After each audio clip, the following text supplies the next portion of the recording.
We are streaming. Oh, yeah. Let me go on my phone real quick and check my audio. Testing 1 2, testing 1 2, Loose Lugs podcast. AJ, Ryan coming at ya. I'm currently just jabbering just so I can test my mic. Test that mic.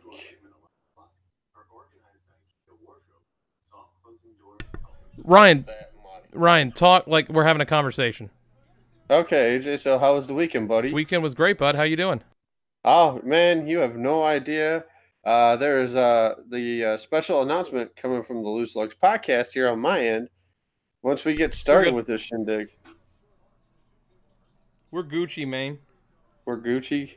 We're as the kids would say, Gucci. Yeah. Let me throw my shares out there. By the way, I think I won both races last week. Yeah, you fucking sweeped it, Tick. That's right. First sweep of the year goes to you. Ding, ding, ding, ding, ding. Are you listening? Dun, dun, dun, dun, dun, dun. Oh, Logan likes when I do that, by the way. We are. That's right. No Xfinity race this weekend.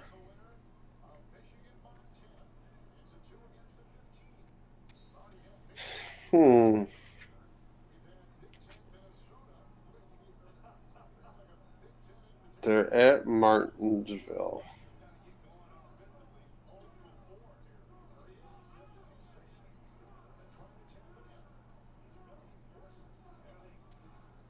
Who won the Martinsville race last year? I know Logano won the second one. Oh, I know who won it. Boyer.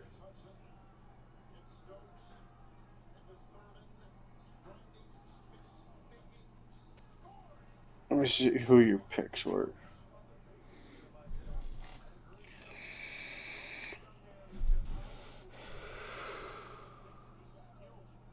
Okay.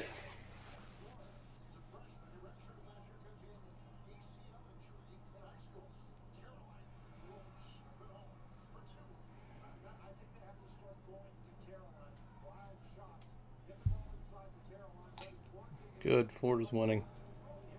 Are they? I never thought I'd say that. Yeah, no kidding. The crew, Ryan, Yee. Brandon, Tony. Polish. I don't know if Tony's gonna watch tonight or not. I'll still send it to him. Yeah, he might. Let me go on the Twitter box. Go to my different profiles here. Oh, not what I wanted to do, but I guess that works. So you could record the show shirtless if you wanted to, because I can't see you. Well, no, because other people will see me.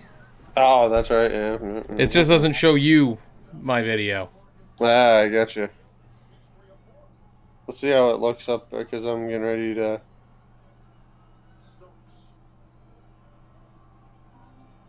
Getting ready to join it. Turn down the media.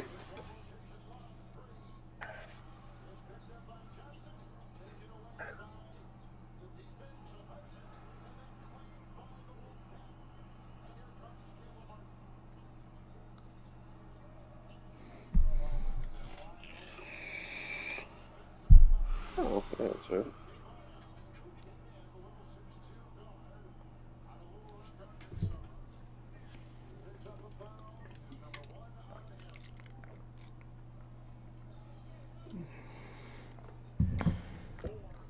Sorry, what are you doing?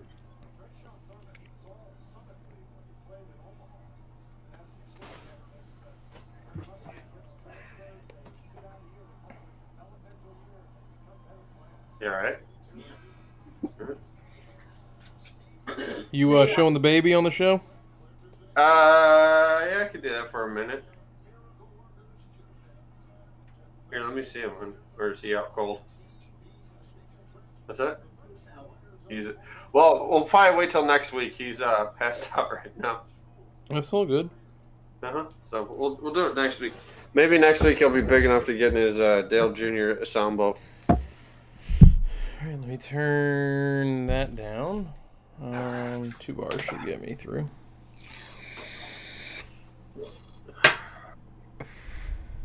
Why is this? Is my phone turned?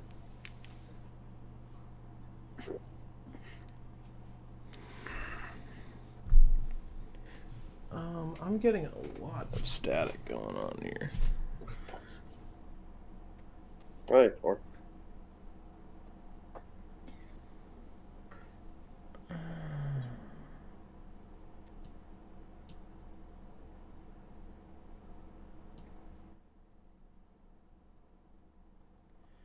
Oh, well, fuck. what's up? What if I go to the main? Main's perfect.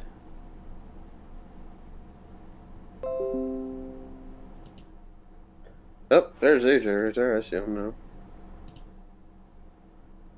I think we should be fine.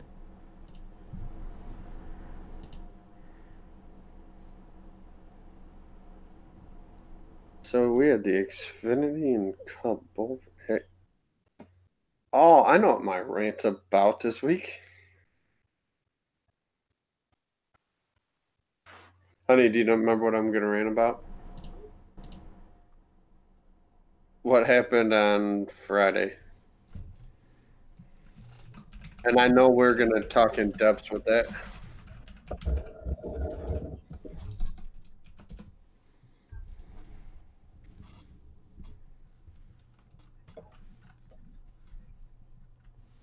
All right, you ready?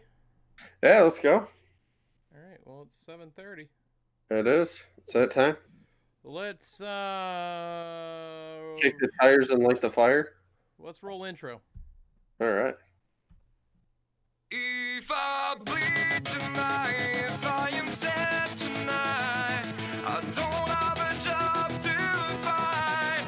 And if I work tonight, if I'm so tired tonight, I fall asleep when I'm home.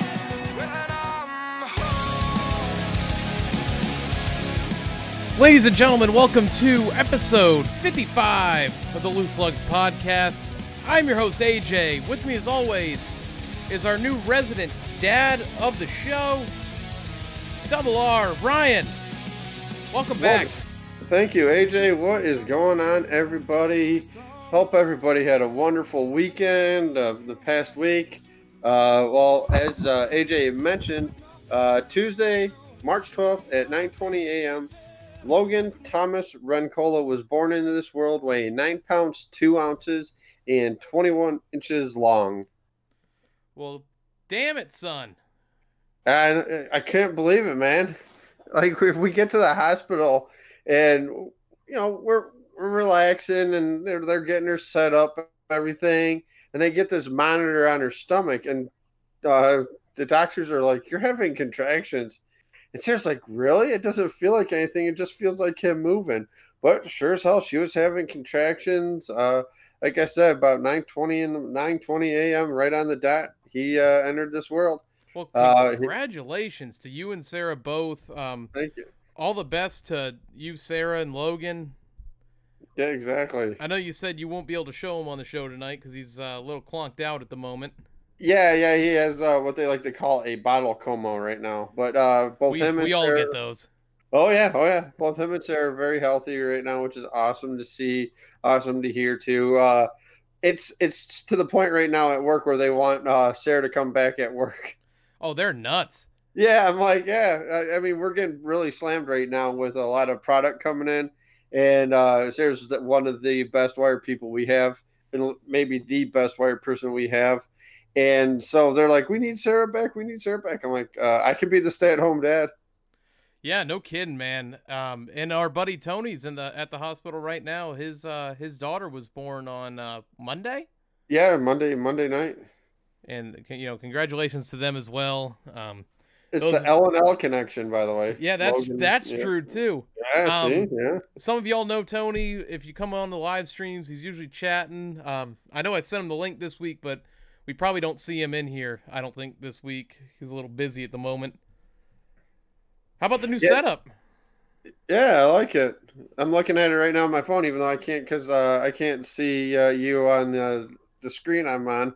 But yeah, looks good. Yeah, I'm digging it. This new computer is fast as hell. For how fast it was, our struggles was getting Ryan's box over here to show up on the live stream. So that's what delayed us a day, but we got it figured out. What happened was this computer runs so fast at such like a high process on graphics that the Google Chrome was trying to catch up to the computer, like as you can see on the little URL box above Ryan. But it was trying to go so quickly that it wasn't capturing your video. So we got it all squared away. I figured out how to fix it. Special thanks to Adam, who helped us set up the podcast initially, for building this new computer. It doubles as a gaming computer, but it's awesome that we have something that can be reliable when we record the podcast. Nice. Hey, I still got the laptop, nice little HP laptop, so hey, I'm not complaining. So, And but yeah, Ryan, we had March Madness start up today too. yeah, and I don't know if anybody out there has Michigan State going far. I have them in Do the you- Elite Eight, I think. Unfortunately I got them in the Elite Eight, but after the way they played today, I think Minnesota's going to beat them. You know, I don't know if you can judge as much going from these games today just because you got some lower seeded teams that play with nothing to lose. You know, and these higher ranked teams play with everything to lose. Yep. And so what I think is going to happen is you're going to have like guys who play way above what their team is or what they're seeded. Like look at Florida State today. Florida State had troubles early with Vermont. Vermont. Mm-hmm. You had Michigan State today having troubles with. You're gonna have to help me. Who they? Berkeley, right? Bradley. Bradley. Mhm. How about Murray State? I don't know if you've seen Murray them State play. beating Marquette earlier today. Dude, them boys This- are fun to watch. This is the upset part of the tournament. Like the round of 64 is the initial upset point of the tournament. And that's why I think like the round of 64 is so much more fun to watch than watching the rest of the tournament. Oh, I love watching the whole tournament. It's from start to finish. There's just something about it, like you said, with these, the round of 64, which we're in right now, these upsets that happen. Like what was it last year when? Oh man, I forgot who they were. Beat Loyola. Virginia. Yeah, no, the oh man, don't get me started on that. But that was a good run, yeah. But it wasn't about the team. It was all about that their super fan, which okay, cool, awesome. You had SF Austin a couple years back. You had Yeah. FGCU, like Yep, VCU when they went on their VCU. Yeah. Florida Gulf Coast. Those kids were fun to watch. FGCU, yeah. That's who this Murray State team reminds me of. And You know- man, they're When that whole FGCU thing happened, I had a Dunk City sticker on my truck because that's campus is only about 40 to 45 minutes away from me. oh nice. So it was cool because like there's people that go there that I knew, so it was cool because it got our little area kind of on the map. Yes, it did.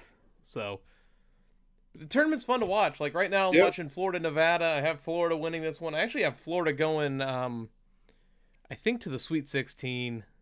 They're not beating the team they face next. What team would that be? Michigan. Nope, I have them beating Michigan. That was actually No. the matchup I had was Michigan, Florida. I have them beating No way. beating Michigan. Beeline's ready this time of year. He gets them boys ready to play, and I got them in the Final Four. I did actually technically three brackets, but two of the money brackets. I got Duke winning it all. Who doesn't have Duke winning it all? I don't know, but they're the best team in the nation. If Zion gets hurt, then they won't win it, but I think they're going to win it all. You've seen it this past weekend in the ACC tournament. Tony says Montana wins tonight. Book it. Come on, Tony. No faith. No faith. Yeah, no faith, Tony. I've got Duke, Tennessee in my championship game.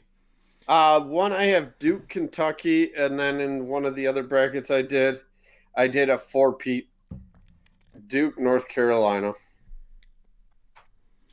what do they call it? Like, is that at that point a I saga? it might. I don't know what it's called. But Ryan, we had some major things happen this weekend in NASCAR. Really starting with qualifying Friday, but let's go over. How about we start off with that, the qualifying. Let's And get then into the Cup Series, and then we'll get into the qualifying aspect of it. okay, all right, let's do it. But let's get into some gas to go. We got Xfinity and Cup Series action from Fontana. We got to go over. So let's get into some gas and go.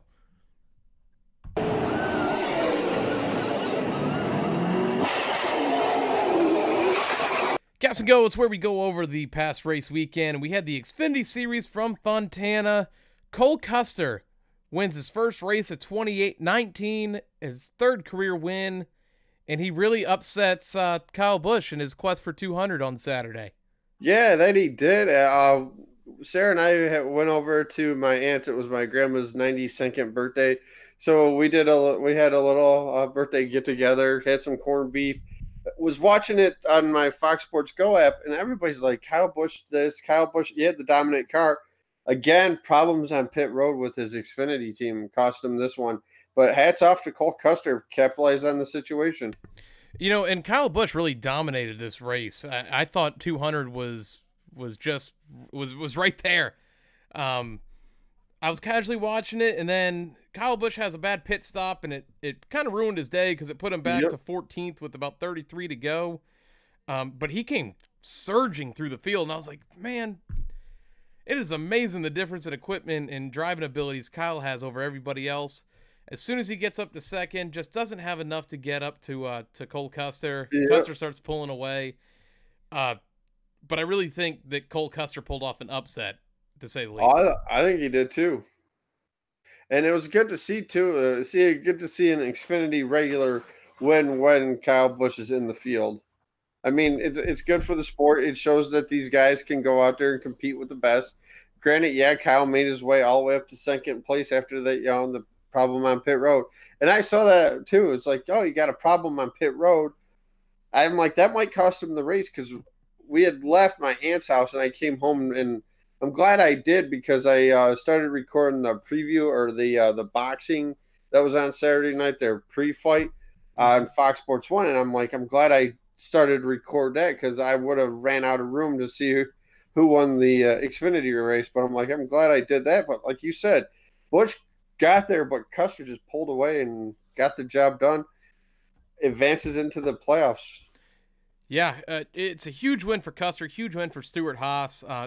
I think the bigger deal for Custer is just the fact that Kyle Busch was in this race. He wins more Xfinity races than he loses them. Exactly. I just think that it was so cool for Custer to say that he got above Kyle Busch in an Xfinity race. And those guys like Kyle racing in those races because they can learn a lot. I just think, and we watch for entertainment, but they don't race for entertainment. So it may not be the most entertaining thing in the world, but at least it gives some of these guys a chance to learn. You know what I'm saying? Yep. How about John Hunter Nemechek's hard hit? Yeah, that was pretty brutal right there. I'm glad they put the safer barrier on there, and they might get rid of all the grass on the these front stretches now because of that. I heard they're gonna maybe start using artificial turf at some places. Yeah, I think Charlotte already does it. Yeah, they're experimenting with that. I haven't heard anything about MIS possibly doing that. I know it's been in the talks. Daytona probably do the artificial turf. Ryan, I don't mean to cut you off, but is there some F1 and IndyCar tracks that have like asphalt that's painted to look like grass? Yeah, there's a couple on the I think some of the road courses the IndyCar series goes to. I mean, I know like some tracks, like we saw at ISM a couple weeks ago, right where that pit wall is, they have painted on the track a sponsor logo. Yeah. But I'm pretty sure there's some F1 and IndyCar tracks that actually have on the asphalt just painted in grass. For this reason, because cars, as soon as they get to the grass, they pick up speed. They can't gain traction on that. Yep, you can't stop. I mean, Unlike asphalt, where like you saw when they at Daytona when they took out that stretch on the back stretch of grass, yeah, I remember that. cars weren't flipping anymore, and they weren't coming back up the racetrack in full force into the wall. Exactly. Remember Rusty Wallace was flipping on the backstretch at Was that Daytona? Talladega? No, there was he had one at Talladega and he had one at Daytona. Look at Ryan Newman back in 2002. Yeah, when the whole wheel came off. Yeah, I think was it Michael Waltrip won that race. I was gonna say Michael Harvick for some reason. Oh, Michael Harvick. Well, if Harvick has a boy, you may name him Michael Harvick. Yeah, potentially. Your stage winners in this one, first and second stage belonged to Kyle Busch. Your race winner was Colt Custer. Your top five, Colt Custer, Kyle Busch, Christopher Bell, Tyler Reddick, Chase Briscoe. Your standings following Auto Club, Tyler Reddick, Colt Custer, Christopher Bell, Brandon Jones, Austin Cindric. I'm good for either that one or the Truex every week. Oh, yeah. Michael Annette, Justin Allgaier, Noah Gregson, Ryan Sieg, John Hunter Nemechek, Chase Briscoe, and Justin Haley round out your playoff standings. Your next race is 2 weeks away. Texas, next Saturday. 2 weeks away. Technically 1 week away. Yeah, technically. But it's Texas next Saturday, March 30th on FS1. Yeah, they're off this weekend. It's the Truckers are finally back in action after their month 3 weeks off. Yeah, they're almost the entire month. No kidding. All right, let's move on to the Monster Energy NASCAR Cup Series. Kyle Busch finally gets 200 NASCAR National Series wins. And boy, there's winning your 200th, and then there's winning it like Kyle did. Yep. Kyle absolutely waxed the ass of this field. Where I wrote it down. He led 134 of 200 laps, swept all stages, and even overcame a pit road speeding penalty. And I heard this stat on the broadcast, and I couldn't believe it. This was after the race. Kyle Busch had never won a race up until this point when suffering a pit road penalty. Yeah, they did mention that in the broadcast, and they asked him about that, and he's like, you know what? It's time to change the course of history. And by judging by some of them moves he made, great driving right there, like we've all said here on the podcast. So there's times where we agree with some of the stuff he does, and then there's times we don't. But Sunday was one hell of a piece of drive right there to drive through the field where he did. I remember there was they had the onboard camera. And it was Bowman, I think McDowell, and another car, and he just slides all the way down to almost the apron of the track, passes them, gets 3 spots in like a half a turn. I'm like, are you serious? I seen that. I'm like, man, he's got the best car out there. There's no way no one can stop him unless he gets, a penalty on pit road.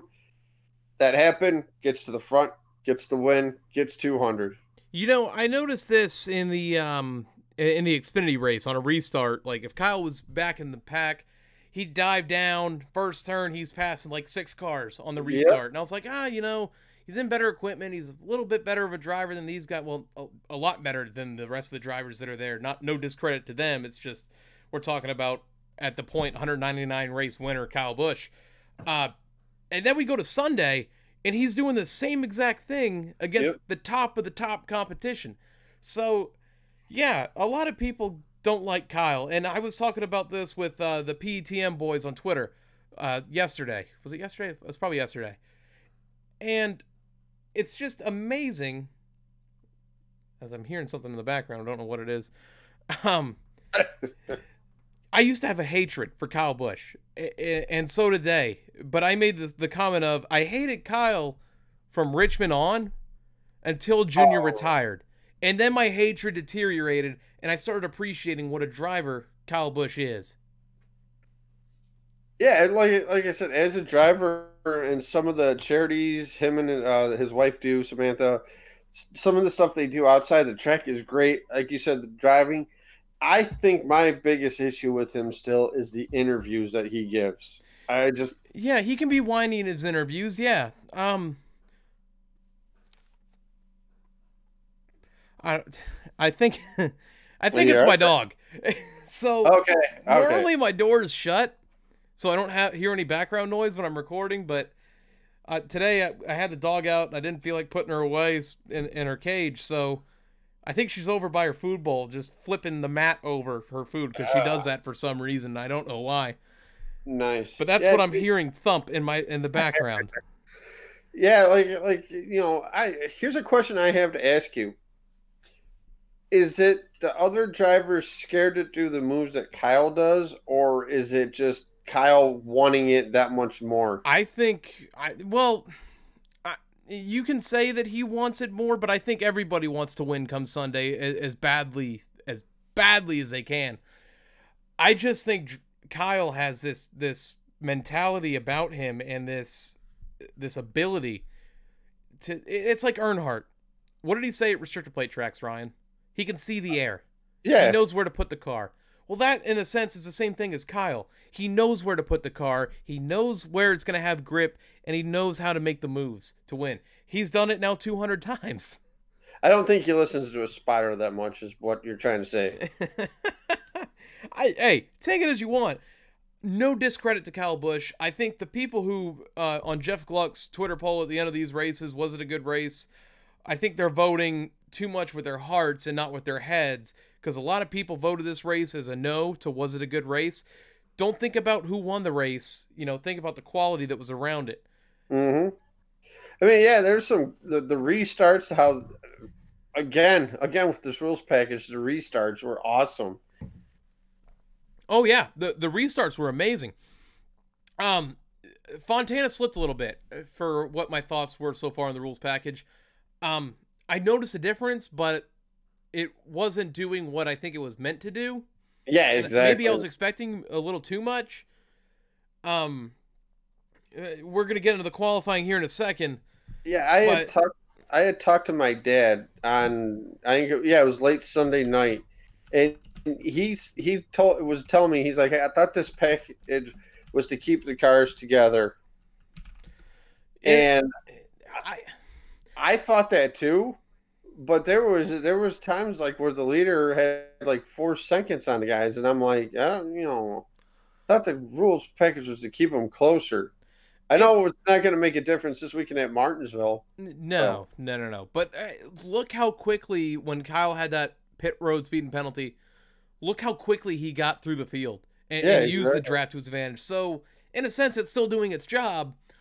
I think what some people initially expected, was it was going to be like your Daytona or Talladega, and it was just going to be 2 wide, 3 wide the entire length of the race. Well, that's not going to happen, because you're lifting in the corners at some of these places, and people are at different speeds than others. It's like saying you're going to put these cars at Bristol with a restrictor plate and expect Daytona out of it. It's not going to happen. They did that one year when they did the repave at Bristol. I thought it was at Daytona and Talladega where they're doing 3 wide. I'm like, 3 wide at Bristol? 1 lane, let's go. But how cool.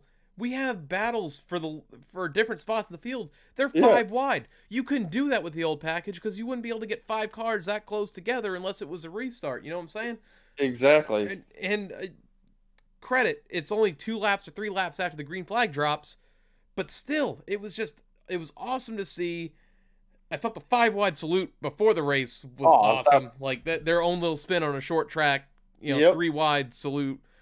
That was cool. And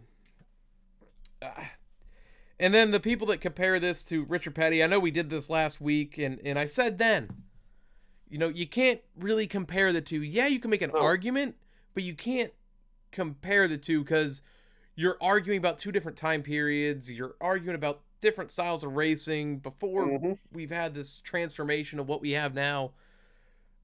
It's 2 different arguments. Both are great. I don't think one is better than the other. They're both in leagues of their own. I know a lot of Kyle Busch fans out there are saying, yeah, congratulations on the 200, but the whole 1 series. And I'm like, give the guy due. He's won 200 races in the National Series as a whole. I mean, yeah, it was different times too. Now here's the thing. Now with the new rules they got with only running X amount of Xfinity and truck races, do you think he would have been able to do it? If they had the same limitations now than when he started in Cup, I should say, in 2005, Yep. No, he couldn't. But compare all his wins in those series, how many he had in those seasons, and then compare it to today's rules. I think you might be surprised. I think it'd be closer than what some people would think. Yep. So Kyle getting 200, like I said, Hats off to him. it's amazing. He wanted it. He did it over 3 series with the top competitors in each of those series. So you can't take it away from him. You can't put an asterisk next to it. I know last year we were saying I got to put a little asterisk next to it because of what he's doing, but given it a couple months of thought, it's really incredible what he's accomplished. And if he started racing in Cup Series in 2004, we can backtrack it to about 2002, 2003. He started in the Xfinity Series, then Busch Series. So he's not even had a 20-year career yet, and he's knocking off win after win. And exactly, hats off. Ryan, I wanted to go to Friday's qualifying. I know you have something on this. Oh boy, do I! I wanted to just get through the first. Kyle getting 200 first. Qualifying was an absolute mess on Friday. Yeah, it was. It was a mockery of the sport, is what it was. Clint Boyer said it best. He's like, I've never heard booing after qualifying. And it wasn't even a full qualifying. No, it wasn't. Because if you think about it, so we get through the first 2 rounds, everyone sits on the edge of pit road. NASCAR is getting pissed off, telling drivers to, split down the middle so people can get through. No one wants to go out and be first. They're delaying it all the way to the last minute. Well, it takes about a minute to get around that track from pit road, at 0 miles an hour coming off a pit road. Yeah, at a standstill, yep. And they changed the rule where you had to maintain pit road speed during qualifying. I thought That's why you've seen all them drivers right there at the end of pit road because of that reason right there with the whole speeding on pit road being assessed during qualifying. I thought the interview they had with Jimmy Johnson on Friday during practice was awesome because, Jimmy said, I get that we're trying to keep people safe and all that. It just seems weird to start something 4 or 5 races into the season. Yeah. After we've been doing it like this for so long. I agree with Jimmy there. We get to the final round of qualifying, and everyone's sitting. 5 minutes. And sitting. 45 seconds hits, everyone starts rolling off pit road. I'm sitting there thinking, there's no way they're going to get to this line before the time runs out. And they didn't. And what happened was it deferred to round 2 qualifying results, which had Austin Dillon as your pole sitter at the time. Yep. Austin Dillon gets the pole. I saw a lot of people saying that things keep getting handed to Austin and then whatever. I'll let it be. But it's just, we got to do something here. Maybe not go to single car runs and all that. Maybe set a time on pit road where you have to be off pit road and start your lap. Make the drivers make 2 laps. You know what I'm saying? Like, yeah, you got. Go ahead. Here's my thing too. It was round 2. Kurt Busch goes out there, runs a lap by himself. And then he got bombarded because they all went out in one big pack. He ended up like 23rd. Imagine if one guy in the final 12, one guy goes out there, gets a lap in before they didn't make it back to the start-finish line. That guy would have been on the pole. I tell you what, if guys can't make the 3rd round of qualifying, like they don't complete their lap in time, you drop them to the bottom. Yeah. You move, like you take the top 12 out, you take the next 12 or the next 12, move 13, them up, yeah. Move the bottom half of the 12 up, and then move the guys who didn't make the lap all the way at the bottom. DNQ, did not qualify. Yep, I personally not DNQ, but no lap time. You get what I'm saying. Don't take them out of the race, but yep, they didn't complete a lap. That had me so angry on Friday. Like, I'm like, this is ridiculous. You had something going good with the single car qualifying. I'm a big fan of the single car qualifying. Yes, I think the knockout qualifying is cool at some tracks, and at some tracks it's not. Some tracks it's needed. Yeah, exactly. But the problem I have is the drivers know how long it takes to get up to speed at a big, fast track like California, Michigan, Daytona, Talladega. Granted, they don't do it at Daytona and Talladega, they do the solo runs. But you have to leave at least a minute 30. And I'm like, after they got down to a minute, I'm like, they're not going to make it back. And they didn't make it back. The crowd's unhappy. The drivers were even unhappy about it. Yeah. So you have a rant about this, Ryan. Yes, I will save it for later. Okay, you're gonna save it for later because Yes. now I'm gonna move on out of qualifying because I just thought we should mention that that was an absolute shit show. Yeah.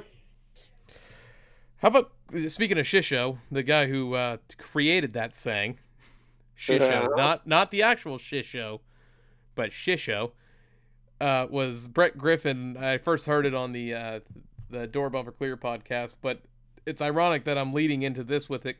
Clint Boyer had a tough day. Yeah, engine issues. Dropped a cylinder early in Yep. the race. Overheated, didn't finish, finished dead last. He had a picture on Twitter. He got his feet up on the dashboard as he's leaving the track. Yeah, that's a rough day. That's a few that's a few beers needed. Oh yeah, definitely. This one I found hilarious. I messaged you when I saw this. Stenhouse's radio transmission. Oh yeah. Goes a little something like, from his spotter, you need to start using less brake. Data shows blah blah blah blah. That you're not making enough speed, whatever. And Ricky chimes back, cues up the bike, and goes, "Hey, I know what I'm doing out here. Just leave me alone." 2 laps later, Stenhouse wrecks. By the way, great driving by all them drivers out there not to get some sort of damage. Because you saw the replay, and I'm like, Byron smacked right into him. They come back from replay. Gordon's slowing it down, going over bit by bit. Oh, he doesn't hit him in the quarter panel here. Doesn't hit him there. I'm like, I'll be damned, he didn't hit him. That's a bleep in my pants.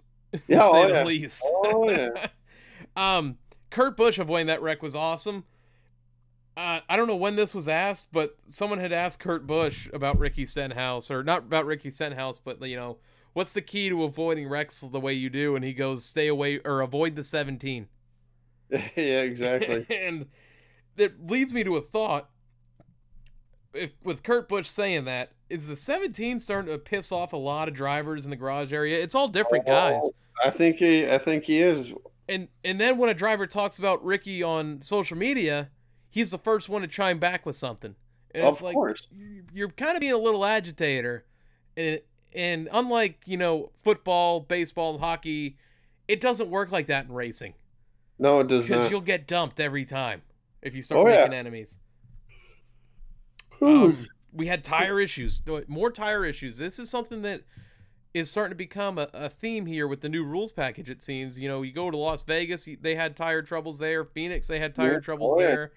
Last Sunday at Auto Club, more tire troubles for the 43, the 8, and the 3. Whew. Is it the new rules package, or do you think it's just... I think it's time for Goodyear to step up and get a better tire for these guys. Yeah, granted, you need the wear off, but you need something with it. Yeah, can't have these tire issues every week. Why guys are getting knocked out of the race that have good cars a chance to win. You said, I know your feelings on Austin Dillon as a fan. I noticed how you said that. Oh yeah, I'm telling you. Oh man, how about a solid crowd again? Yeah, actually, for Auto Club, there was coming out of 4. There was a noticeable empty spot, but I thought it was a pretty good crowd. They said they had a nice walk-up attendance as well. Yeah, from the television cameras, it looked excellent. Auto Club's one of those races where you start noticing bleachers, empty seats and all that. Well, there really wasn't any. There was a couple patches, but yeah, exactly, not like what it was. And with that being said, we had another television ratings increase. It didn't quite top March Madness basketball, but that's going to be assumed, That's like something almost like the Super Bowl, the World Series. It's a big event. Everyone's going to be watching it. NASCAR being weekly, we're not in the playoffs yet. Understandable. But the fact that we have a ratings increase from last year, it's starting to trend in the right direction. I think the ratings this weekend are going to be awesome, short track style. Martinsville, always entertaining. Yes, it is. Always entertaining.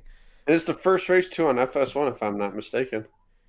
Yeah, it is. It is. Your stage winners. Kyle Busch sweeps all stages en route to I win was number going to 2. try to guess one. What's that? I was going to try to guess one. Oh, well, you want to guess all 3? Damn, Cowbush. Yeah, he sweeps all the stages en route to 200 wins. Your top 5, Kyle Busch, Joey Logano, Brad Keselowski, Kevin Harvick, and Ryan Blaney. Your standings following Auto Club for the playoffs. Kyle Busch, Joey Logano, Denny Hamlin, Brad Keselowski. They are locked in with wins right now. Then you have Kevin Harvick, Eric Almirola, Martin Truex Jr., Kyle Larson, Ryan Blaney, Kurt Busch, Eric Jones. I got it right that time. Clint Boyer, All right. Ricky Stenhouse Jr., Jimmy Johnson, Chase Elliott, Alex Bowman. Your next race is Martinsville this Sunday, 2 o'clock p.m. Eastern on FS1, as Ryan just mentioned. The Truck Series, back in action this weekend. Their race is Saturday at Martinsville, 2 o'clock p.m. Eastern on Fox. Anything else you want to add to the race weekend, Ryan? No, not really. It looks like it's going to be a Penske Gibbs show all year. It's been going back and forth since Daytona. And here's my thing. What's with the Camaro? Your highest finishing Chevy was Kurt Busch in 6th. I don't think they led that many laps. I don't know. I think Chevy's got to put their heads together. William Byron this weekend, Ryan, I saw this flash up on the screen, had led more laps than the rest of Hendrick Motorsports combined this year. That's right. That's and right. I think he only led, 3 or 4 laps Sunday? Yeah. You know, he led some in the Daytona 500. I don't know how many, but I'm pretty sure he led in the 500 too. Yes, he did. I was going nuts when he was leading. So I knew it wasn't going to last. I don't know. We're going to Martinsville, which is kind of like Hendrick's playground. That it is. Hoping for some, a little bit of a turn here as a fan. I did not take my driver this weekend when we get to the white flag. I took an oddball. We'll get to that though. Yeah. With that being said, that caps our race weekend recap. So let's get into some tire rub. We got some news to discuss. I got a couple of news items too, by the way. Ryan's got some news items, and we've got some Hall of Fame talk we want to get into, and who our picks are. So let's get into some tire rub. Yeah. Left side. Pull this left rear fender out, left side. All right, tire rubs, point the show where we go over the news week. First bit of news, Ryan, we have a new sponsor this week. Yeah, what's that? Denny Hamlin, team fined for a lug nut violation. Oh man, another shout out. Gibbs is loving us this year. That he is. They love us. Before we get to our Hall of Fame talk, Tony Stewart, his Rich Kids interview. If you didn't hear it yet, watch it and listen to it, because I gotta agree with everything that Tony Stewart's saying in it. He goes over why the sport has gotten to a point of where it is and why competition is the way it is, and he makes the comment, you got a bunch of rich kids driving on daddy's dollar, and you're not hearing so much from the short track heroes anymore. Yeah, exactly. Or the dirt track guys. And I'm right there with Tony, man. You got guys who are just here because of money, and that's it. Exactly. Not due to skill or nothing like that. I mean, one guy that did it. You gotta have skill though to get behind the car, man. The wheel. So one thing that I saw someone comment about was, and it's a unique way for someone to get in the sport, but someone who is well deserving. Look at William Byron. Yeah, he didn't make it there on daddy's dollar. He made it by winning sim racing. Yes, he did. That's a unique way to go about it.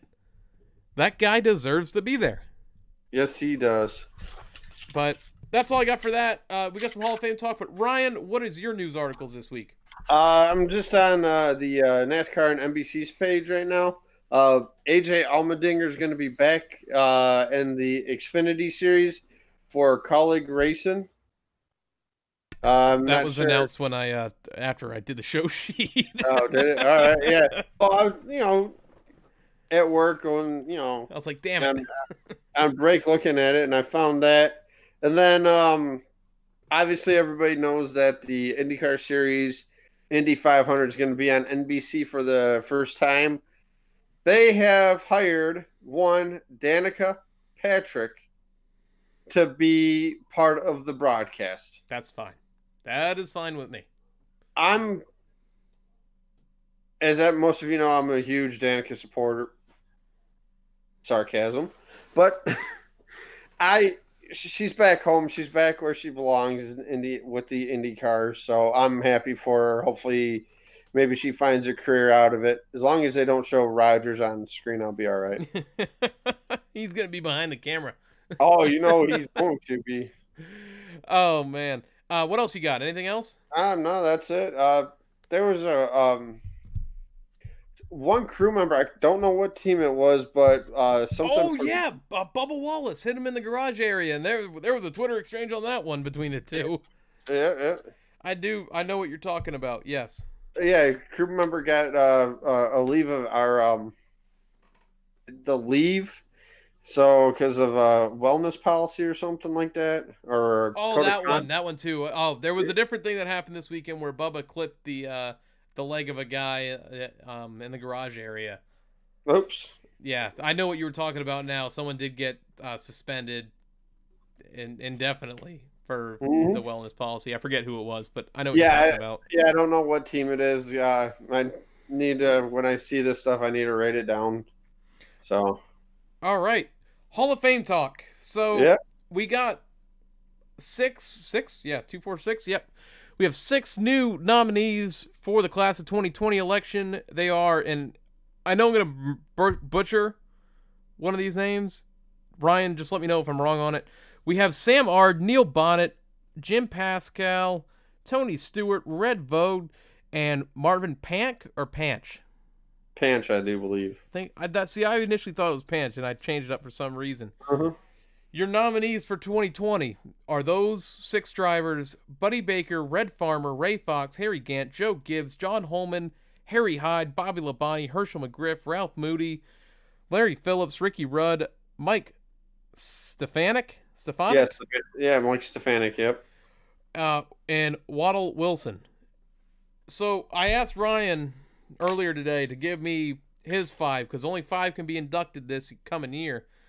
I've got my 5. Ryan's got his 5. You want to start or you want me to start? Yeah, you go ahead. So I have, and this is in no particular order, just who I thought should be in based on the list they already had. And then if you have a guy I already picked, I'll be like, all right, I got him too. So Okay, that's fine. All right. I have Buddy Baker. I'm assuming you have Buddy Baker too. I have Buddy Baker too. Not only did what he did on track, but how about when he's calling the races for CBS Sports? Always thought he always had the knowledge of the sport. Also was a great driver too. I also have Buddy Baker as well. When I saw Buddy Baker's name still on the nominee list, I was like, "What?" I thought he was in. I thought he was in too. I don't know how he's not. Red Farmer, a pioneer of the sport. I feel like Red Farmer should be in. You know, looking at Hall of Fame lists, I think that the older you are from the start to the start of things, or the closer you are to the start of things, you should get in first. I understand current day drivers getting in, or drivers who just retired getting in, but there are drivers from the back, from the past, that I think should be in first. I have Harry Hyde, probably hands down greatest crew chief ever. Oh yeah, ever. Had 50 something cup wins as a crew chief, and another like 30 in the Busch Series and Truck Series, or I think it was just Busch Series then. Harry Hyde, another guy I think deserves to be in, hands down. Then I went Tony Stewart, obvious reasons. Tony, I got smoked too. Ambassador to the sport when he was racing. You know, after Dale Sr. died, I kind of felt like Tony Stewart took over that voice. Yes, he did. His driving style was incredible. What he did in IndyCar, and then going from IndyCar to racing a stock car in NASCAR, that made it a seamless transition. And to not only that, to become a champion too. And this is why I got Tony Stewart on there too. You look at all the open wheel guys that have come over: Juan Montoya, Sam Hornish. I know Mario Andretti did well when he raced. AJ Foyt did well as well in the Cup car. But what does Tony have over them? He has champion. He's a champion. He has success. Yes, I know Foyt and Andretti, they both won Daytona 500s, but Tony's the only one who could sustain success in a Exactly. stock car. Yeah, Tony Stewart Smoke, owner. If you want to put him in as an owner, driver, you want to put him in as an owner later, I don't care. He's already got two championships as an owner with Harvick and then himself. Yep. And not only that, what guys have you seen start their own race team, race for it, and win a championship? Alan Kwiecki. Alan Kwiecki did it. But who else? Alan Kwiecki's already in. Yeah, I know he's in the Hall of Fame, yeah. So, my last driver I put in was Red Vote. Once again, pioneer to the sport. They deserve to be in before some of the rest of them. I feel like I snubbed Joe Gibbs on here, and you can't say I really snubbed him, but I left him off just because he's still an active owner. You know what I'm saying? Yeah, exactly. Well, Jack Roush is an active owner. And Jack Roush getting in, I understand, but I still think last year, like Buddy Baker, to me, should have been in over Jack Roush. But those are my picks, Ryan. Who are your 5? I got Tony Stewart, obviously, Buddy Baker. I put Harry Gannon. I just the magic he had in September, awesome to watch. Met him in Charlotte, very, very nice man. Awesome to hang out with, good guy. And then Sam Ard, I put Sam Ard in as well. Another pioneer to the sport. Yep, and an honorable mention to Neil Bonnet.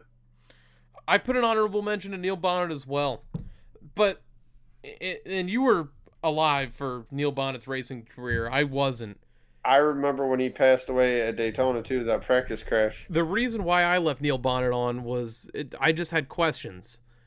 He's most remembered for his friendship with Dale Earnhardt Sr. and for his fatal crash and a couple other crashes that really injured him. But Ryan, what was the success that he had in NASCAR? I know he won races, but did he have like? He was an announcer too. Like I remember he was an announcer. Yeah. When he worked for I think it was TNN. It was like Eli Gold, him and Dick Bergeron, and it was like he just like when it came down to talking about the car, he knew exactly what was wrong with his car. Like just watching it, oh, you know, the guy's a little loose right there.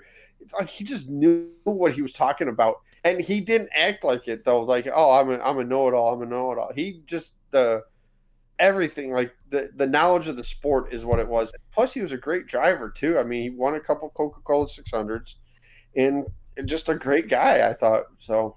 I know I'm gonna get beat up on this now because I don't mean that Neil Bonnet didn't have success when I said did he have success. I'm saying like I don't think he won any championships. No. I'm trying to see how many wins total he had. I just didn't think it was that many. Oh, 18 wins. That's no slouch because back then it was all one. 18 victories. Yep, 18 victories, 20 poles, 18-year career. 156 top 10s. That's an amazing number. Yes, it was. And then so he did have success, and he's a well-remembered driver. So maybe not this year for me on Neil Bonnet, but maybe next year. He was in the movie Struck Race too. That he was. Uh-huh. That's all I got. Yeah. Bobby Labonte won the one championship. That's right. He did won a lot of races. Uh-huh. I don't have him in yet. I don't either. I don't know why. But I feel like if you put Terry in, you got to put Bobby in. Uh-huh. Terry won a couple championships, didn't he? Or did he just win the one? He just won the one. Huh. Here, let me I think if Terry's in, you got to put Bobby in at some point. And I think Bobby Labonte won more races than Terry Labonte did. I think so too. And how could you forget like the years he had in the Joe Gibbs number 18 Interstate Batteries car? Here we go. We're doing a little Wikipedia right here on Terry Labonte. I missed that damn Kellogg's car, by the way. I don't know if anybody else remembers. Now, which one? The yellow and white one or the Totally Tiger one? Because I love both. The yellow, the classic Frosted Flakes one. Or was it Corn Flakes? It was Corn Flakes. Yep. Achievements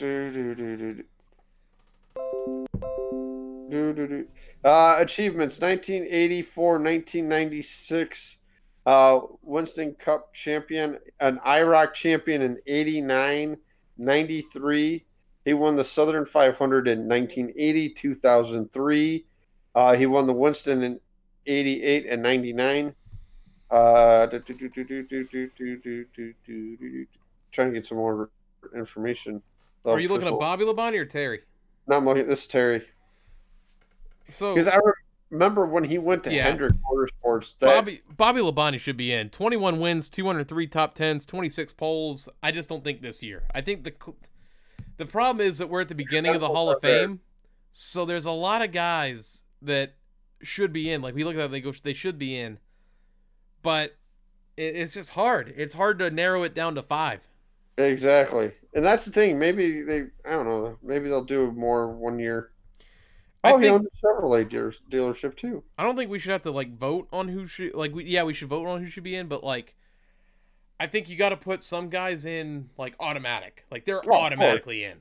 There is no ifs, ands, or buts. They should be in right now, and then we continue this voting that we're on.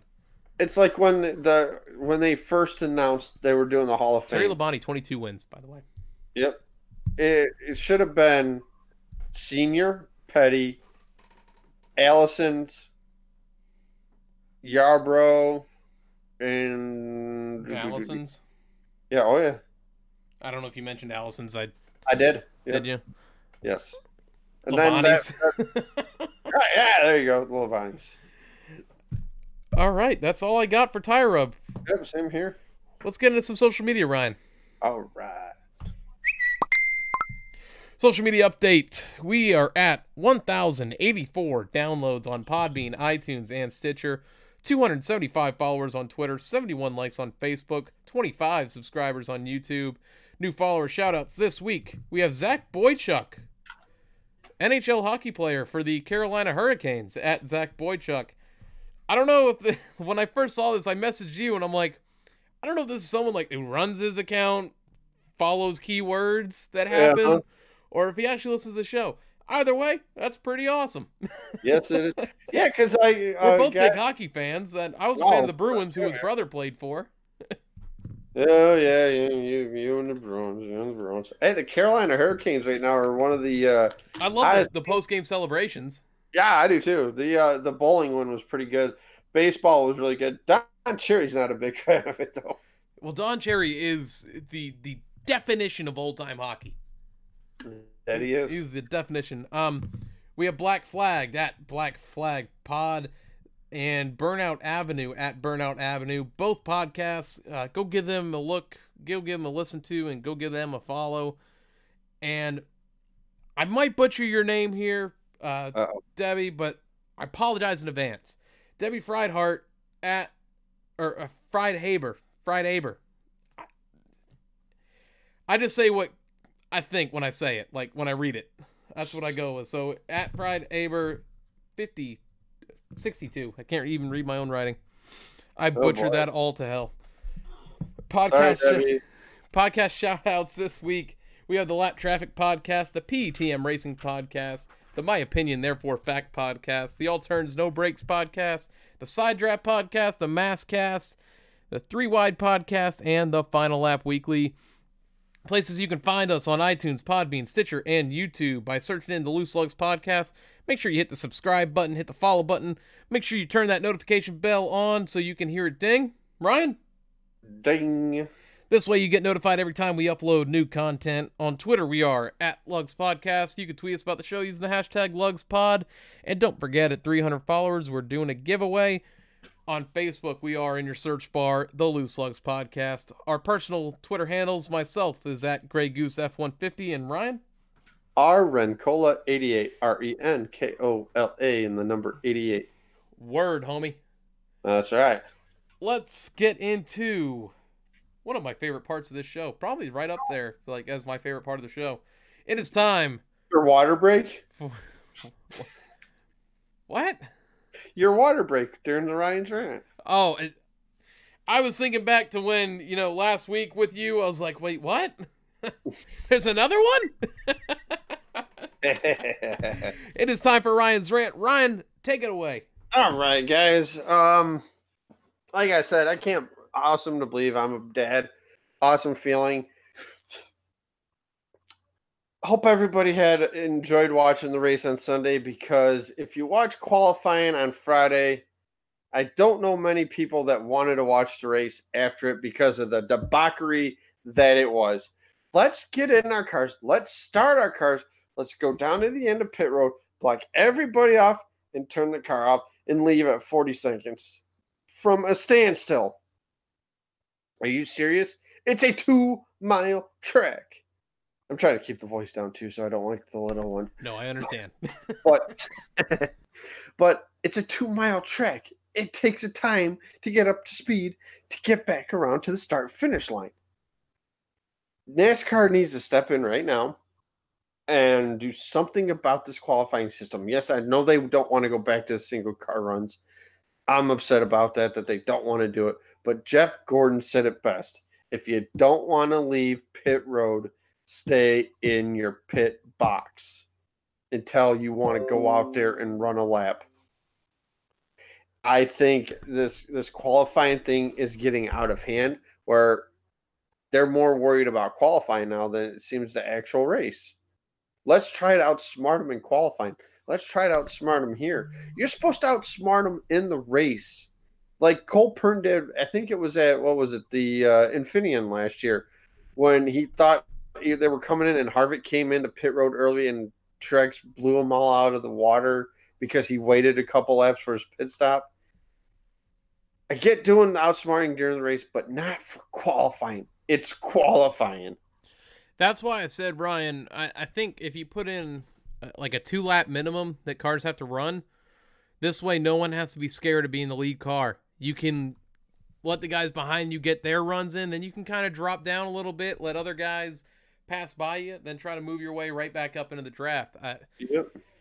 I think 1 lap kind of hurts with this package that we have at the not so much the super speedways, but your 1.5 miles. I actually like the group qualifying because it goes quicker. Yeah, I mean, we're not sitting here for hours on end and we're watching, your underfunded teams run lap times. So let's just throwing out random numbers of 56 seconds. And then you have the higher level guys that are running, 50 seconds. Yeah, exactly. You're there too long to do it. You're using up sunlight in some places that don't have lights. Oh, yeah. I understand the way it is. I like the way that it is. I just think a couple tweaks here. Yeah, we could tweak the pit road speed rules. Let's tweak it so that you have to run 2 laps. If you run 2 laps, I mean, I think the reason why they don't want to run 2 laps, though, because the wear on the tires, even though you can start on, I don't know.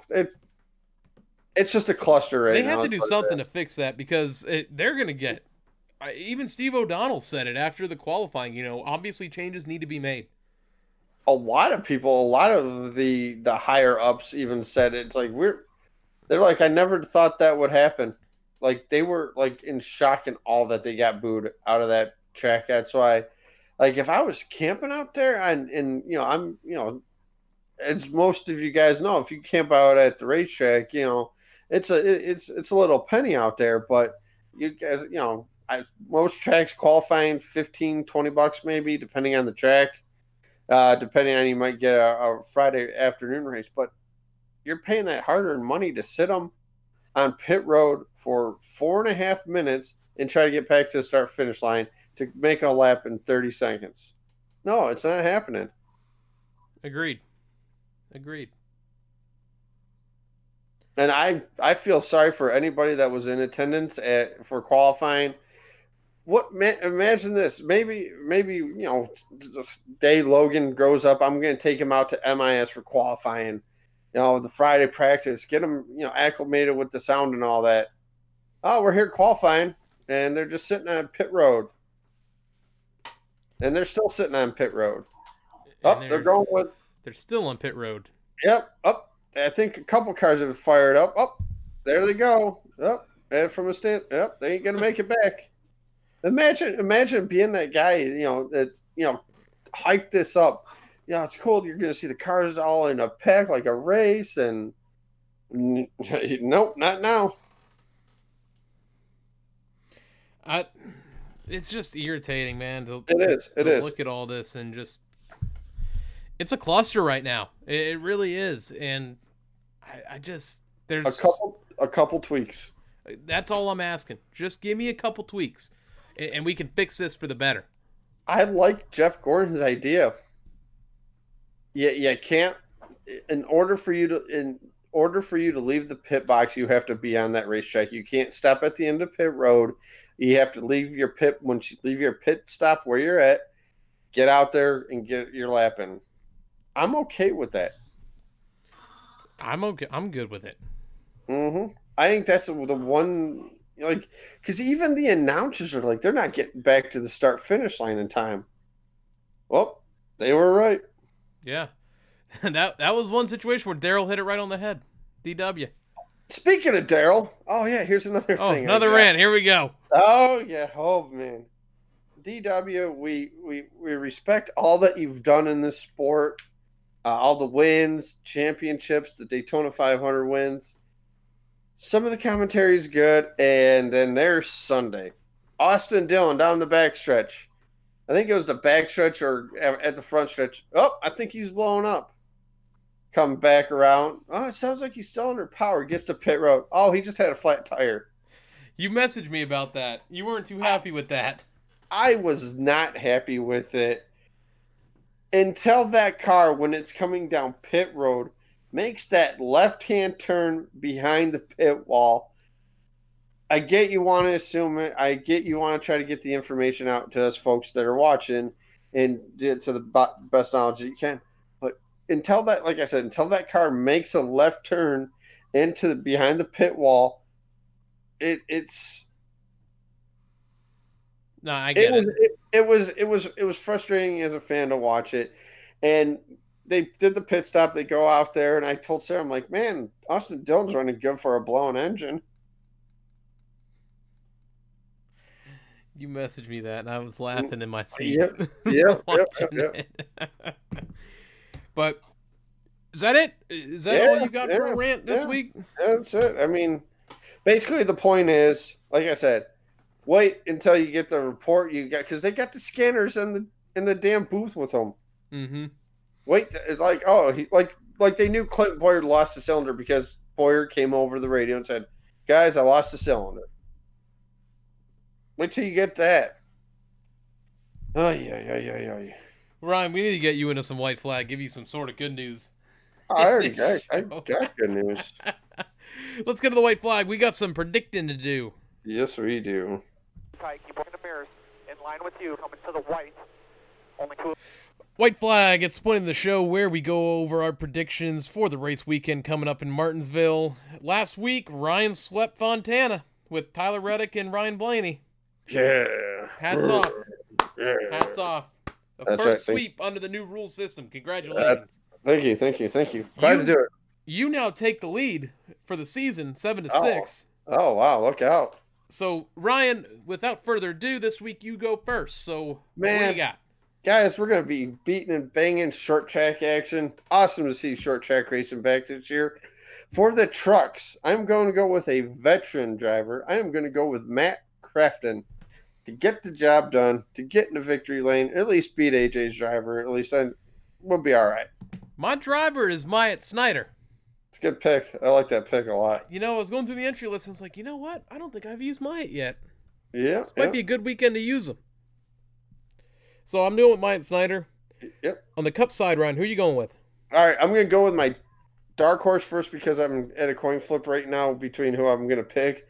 But my dark horse is going to be Alex Bowman. All right. With that being said, the driver I'm using this weekend is going to be Jimmy Johnson. Oh, I thought you were going with the 9. Nope. I turned my hat. I was like, hey. Sarah just, I don't know if you heard Sarah, but she went because I picked Jimmy Johnson. All right. Man, you know, now I'm looking at this going, I want to use my sleeper as my pick. It's Hendrick owns that place. I might want to use my sleeper for my pick because I don't think I've used him yet. Well, damn it. You know what? Screw it. My winner I'm picking is the 10 of Eric Almirola. I need Stuart Haas to get into victory lane here. All right. They won, Stuart Haas as a company, they won it last year. So I'm going to go with them this year, but with Eric Almirola. All right. My sleeper, who I actually really want to pick for my winner, the 47 of Ryan Preece. I got a little theory behind this. He's a short track guy, too. He's a short track guy, but what car for JTG Racing ran really well there at Martinsville? 47. Which was? AJ Allmendinger. Correct. I think that Ryan Preece can do the same thing, if not more, than AJ Allmendinger did. That's why I'm debating if I want to use him as my winner or not. Nice. I think I'm going to use him as my winner. Flip All those right. picks. Eric Almirola, my dark horse. 47 is my winner. All right. I'm going to kick myself in the ass. You got 47. I got 48. Yeah, it fits even better. I was actually thinking of another driver. It was between Jimmy Johnson and Ryan Newman. Dude, Newman would have been a good pick. Yeah, it's a short track. You don't need to have a lot of, obviously speed, but Roush hasn't shown. Although that organization is showing those signs of improvement, so which is good. Yeah, did you know Newman's is the first driver not in the playoffs? Mm-hmm. So yeah, I saw that too this week, and I was like, huh, interesting. But with that being said, that's my predictions. That's your predictions. Yeah. Ryan, It's going to be a good weekend this weekend. I think we're going to see one of the better races of the year. I haven't checked the weather yet this weekend. Have you? No, I haven't. It's going to snow, just like last year. Weather, Martinsville Speedway.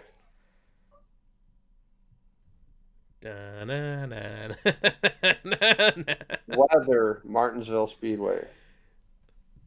Had to do it twice. 51 degrees and cloudy in Martinsville Speedway. Oh, it's 51 right now. Friday, you're looking at, which is tomorrow, you're looking at 59 and cloudy. Saturday, you got some mostly sunny skies and 59 degrees. Sunday, partly cloudy, 64 degrees. No chance of rain at all this weekend. Wow, it's going to be a really nice weekend out there. Yeah, in the 60s. I'd love to see a race in the 60s instead of the 80s or 90s. Word. And Sarah and I went to a I race hear the kid. Oh, yes. I hear the kid. Oh, that's right. He's doing a little fussing right now in his rock and play. He loves that damn rock and play. But it's a good thing they're not racing Texas this weekend, because I like to do the look ahead for the race weekend if they're at that track. And Saturday storms, Sunday rain in Texas. Well, let's hope that's not in play for next weekend. That does it for me, Ryan. Yeah, I'm looking forward to, like I said, short track racing, some beating and banging, some drivers letting some anger out this weekend, I think. Well, with that being said, why don't you hit him with it? Guys, enjoy the weekend.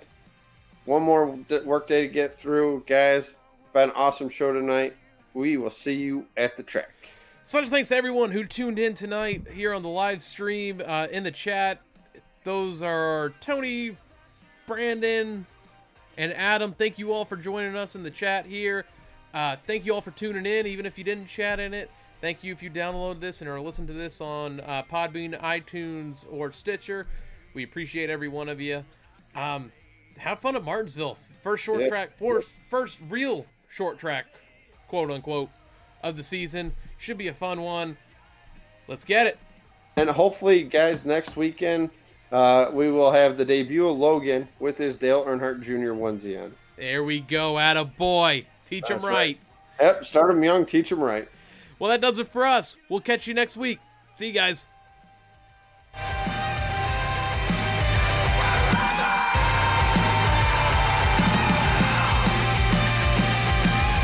Wonder why I can't feel relief with being blind or dumb. It's like something